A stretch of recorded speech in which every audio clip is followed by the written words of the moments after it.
আপনাদেরকে বলে রাখি, এখানে চট্টগ্রাম আদালত প্রাঙ্গণের সামনে ওই যে আমাদের মুসলিম হাইয়ের পাশে রঙ্গম টাওয়ারে আমাদের একজন লয়ারকে জবাই করে হত্যা করছে ইসকনের সন্ত্রাসীরা। জবাই করে আমাদের একজন লয়ার সাইফুল ইসলাম আলী, বাড়ি লোহাগাড়া জুনতি। আমরা প্রশাসন নিয়ে আমাদের অনেক লয়ার আটকে আছে, তাদেরকে আমরা উদ্ধারে যাচ্ছি। আমরা এখন পুলিশ নিয়ে আমরা ভিতরে যাচ্ছি। এখানে আমাদের অনেক লয়ার এখন আটকে আছে।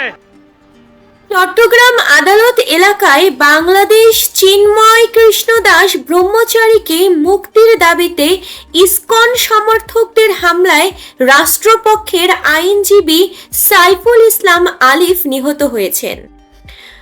বিকালে চট্টগ্রাম মেডিকেল কলেজ হাসপাতাল কর্তৃপক্ষ তাকে মৃত ঘোষণা করেন। হামলায় এই ঘটনায় আহত 7 থেকে 8 জনকে হাসপাতালে ভর্তি করা হয়েছে।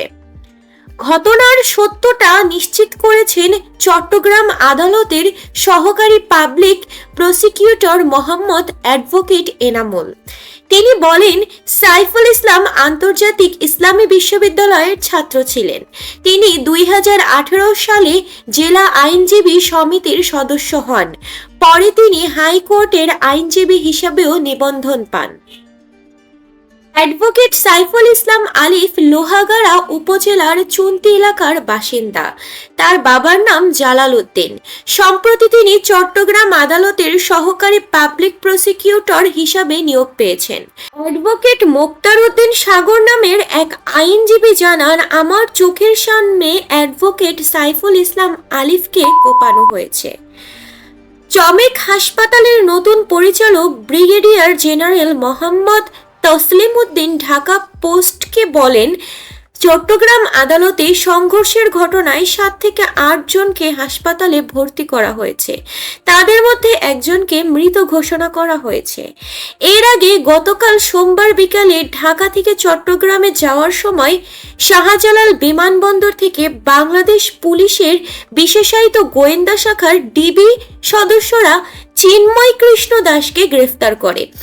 সড়ক পথে আন্তর্জাতিক শ্রীকৃষ্ণ ভাবনামৃত সংঘর্ষের ইসকন আলোচিত এই সংগঠককে ঢাকা থেকে চট্টগ্রাম পাঠানো হয়। সোমবার রাতে তাকে চট্টগ্রাম মহানগর পুলিশের গোয়েন্দা কার্যালয়ে রাখা হয়। এরপর আজ মঙ্গলবার বেলা 11টায় কোতোয়ালি থানার দায়ের মামলায় গ্রেফতার দেখিয়ে মহানগর 6ষ্ঠ কাজী শরীফুল ইসলামের আদালতে হাজির করা হয় চিন্ময় কৃষ্ণকে। আদালত জামিন না মঞ্জুর করে তাকে কারাগারে পাঠানোর নির্দেশ দেন। আদালতের আদেশ মোতাবেক চিন্ময় কৃষ্ণকে প্রিজন ভ্যানে তোলা হয়। অন্যদিকে চট্টগ্রাম আদালত এলাকায় সকাল থেকে জড়ো হতে থাকে চিন্ময় কৃষ্ণের অনুসারীরা।